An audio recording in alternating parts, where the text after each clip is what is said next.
آپ صلی اللہ علیہ وسلم نے ایک معیاری بچپن گزارا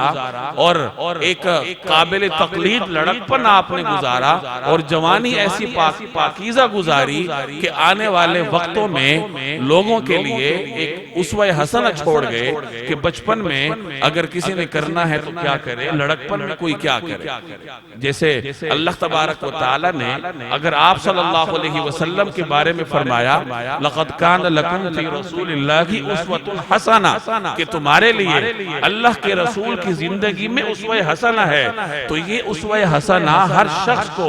اپنی زندگی کے ہر مرحلے میں ملے گا، خواہ وہ کسی شعبہ زندگی سے متعلق ہو، خواہ وہ زندگی کے اپنی عمر کے کسی بھی موڑ سے گزر رہا ہو، بچہ ہو،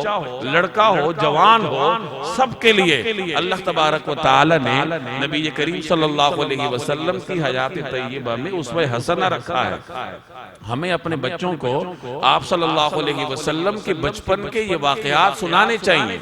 اور ان کی تربیت کرنی چاہیے کہ ہمارے پیغمبر نے اپنا بچپن کیسے گزارا تھا، ہمارے پیغمبر نے اپنا لڑکپن کیسے گزارا تھا۔ اپنے بچوں کو یہ احساس دلانا پڑے گا کہ بچپن میں بھی آپ رسول اللہ صلی اللہ علیہ وسلم کے بچپن پر عمل کرنے کے پابند ہیں، لڑکپن میں بھی آپ رسول اللہ صلی اللہ علیہ وسلم کے لڑکپن کی پیروی کرنے کے پابند ہیں۔ اگر یہ ماحول ہم اپنے گھروں میں بنائیں گے تو یقیناً بچوں کی تربیت اچھے انداز سے ہوگی۔